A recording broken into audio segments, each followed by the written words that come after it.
Normally when we talk about debt, it is a bad thing, but can you actually use debt to build wealth, and how do millionaires and billionaires use debt to lower their taxes? Let's go ahead and break it down. Now, this conversation stems from the video that we did on Robert Kiyosaki on how he said he was $1.2 billion in debt and that he absolutely loves debt. It was the best way to make money, is the best way to build wealth. Well, we can argue whether that is true or not, but are there a few ways to use debt to build wealth? The answer is actually yes, and there are 3 common ways that people do this. One of them is quite shady, so we're going to definitely talk about that one. But first, let's talk about the common one.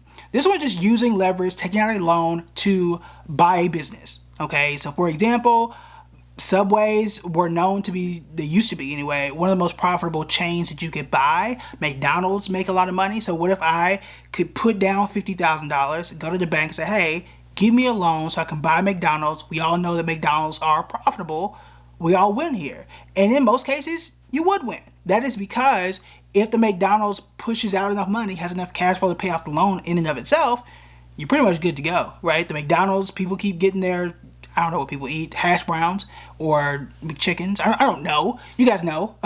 So they're using that, and it's paying off the loan by itself. It's an income generating asset. Once the loan is paid off, all that money is yours. Now that is a perfect world scenario, but in real life, people are taking these loans to buy food trucks, start their own restaurants, so on and so forth. Sometimes it works. It is great when it does work, but the majority of new businesses do fail, which means that you could still be on the hook for that line of credit or that loan that you took out. Now, Mark Cuban says that the dumbest thing that you can do is take out a loan to start a business. I'm not here to agree or disagree. I'm here to say that he knows more about business than I do. And it is a major risk. What I do see many people do, remember, I managed over 140 million. So I've seen how everybody does with their money and what is actually in their accounts and how things work on the back end. But I have seen a lot of people take loans from family and take, happen to have a rich uncle and use that money to start their family business. There are some that do go through certain loan programs for a specific type of business, and they tend to be successful as well. But yeah, it does work. It is a legitimate way, still risky, but it is a legitimate way to take a loan, start a business, and build wealth, or buy an existing business and build wealth that way. That is totally legitimate, and you see a lot of people do it. What is the most common way? Most common way is just buying a home. Now, I could argue, and I would say rather, that it's not the best investment, but you can build wealth by doing this. You put down your down payment, bank gives you a mortgage, you pay down the mortgage, right? As it's going down, the value of the house goes up. That difference is wealth, right? And that's because houses historically, especially over the last 20 to 30 years, have grown an average of 3 to 4% per year. So that is going to slowly grow as you're paying down that mortgage, and that's an asset for you. That counts on your net worth, and is something that can help to boost your net worth. You might not make a ton of money, but it is a way to do that. Now, the reason why I say that, okay, I'm gonna let you go and watch the video on how people actually should calculate how much they make from a house. But remember, repairs, maintenance, painting, all the stuff you have to do for a house, that actually does count and cuts into your profit. Most people just forget to add that number, but that's a conversation for another day. But what is the way that the millionaires and billionaires are doing it? How are they doing it? How is it helping them on their taxes? It is a strategy that is all the rage, especially recently. It is called buy, borrow, and then you die. Okay, so buy, borrow, die is a strategy. So first, they buy or own a major asset. Elon Musk has done this very recently, and a lot of people do it once they hit 10 million and beyond. And what that is they own, for example, Elon Musk, he owns billions of dollars of Tesla stock. Okay, that is obvious. And he has held it for forever, right? Since the birth of Tesla, for the most part, he has had Tesla shares at ridiculously dirt cheap prices.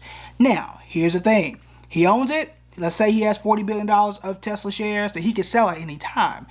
Now, if he sold it, he would get taxed a lot of money because he bought Tesla before me and you ever heard of it, right? And it was, I'm just making up a price here, but he bought it for $1 and now it's $150 a share. That's a major tax bill.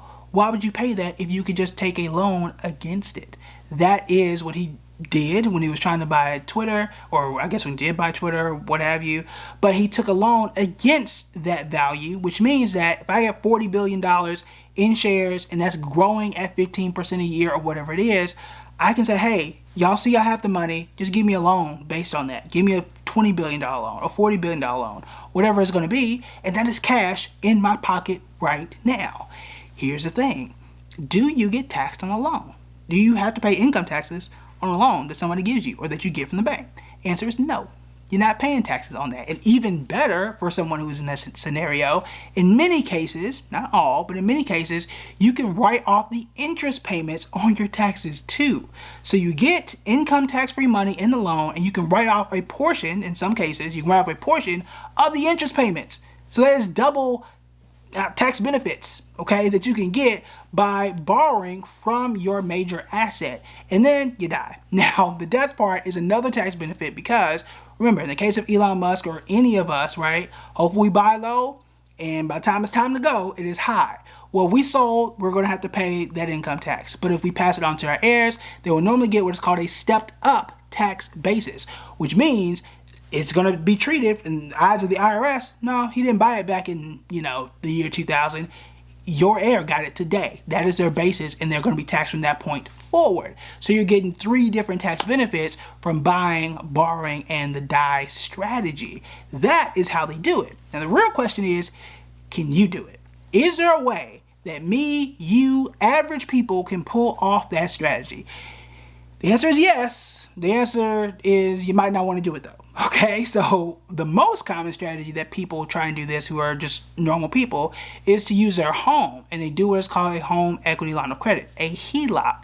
They take their house and say, look, the house is worth X amount. We're just going to take a loan. I'll take $50,000. And most people will just take that and build a new deck on the house or get some repairs done and things of that nature, which does boost the value of the home. And that is fine. People do that. The other way is to take it and invest that money into a business, buy that dream, food truck or something, clearly I'm hungry, and use that to build that business and start that way. Now that's pretty risky because if that business fails or if you don't make those payments on that HELOC, your house is gone. Okay, you don't want to do that. I don't know if you want to risk the roof over your head for something like that, because again, that is a major risk. And obviously, depending on the value of your home, you may not get hundreds of thousands of dollars to use to go and do that next big thing. Also, you obviously want to know what that next venture is going to be. But that is how the average person does do it. I have seen some people take that HELOC and use that for a down payment on a rental property, and then have a rental property that's paying back that property plus the HELOC. I've seen it, but again, you're taking on a lot of leverage, and that usually can become, you have the risk of a house of cards scenario where one person doesn't make rent or they leave and you don't find a new tenant. Now you own on that property. Okay, so that's an entirely different mortgage that you owe. And then you owe the HELOC, and now your home is at risk. And if you don't have the cash to infuse and kind of take care of those payments, then you can run into a very, very difficult situation, which is not something that you want to do. Now, your risk tolerance is different than mine, okay? So it's totally up to you if you want to do it. But again, that's how most people use it. Can you use a loan to buy a stock? Yes, you can. That is called a margin loan. It is very, very dangerous to do. The reason why is because last year, Tesla was one of the best stocks out there. Today, Tesla is down 12%. So imagine taking a loan for something to buy shares in a Tesla or something like that, and in a day, it is worth less. And we have what are called margin calls, meaning that if a stock drops below a certain amount, that money would be due immediately to the bank or wherever the person, whatever brokerage that you loaned it from. So you spent $1,000, they gave you a major loan, and now all of a sudden you owe $12,000 by 4 p.m., right? And if you don't have that money, that's going to become a major issue. So it is extremely dangerous and risky to use debt to build wealth outside of perhaps just buying a home and just keeping that plain and normal. But there are other ways to build wealth that have been extremely successful with a lot less leverage risk, okay? And we cover all those strategies in this video right here.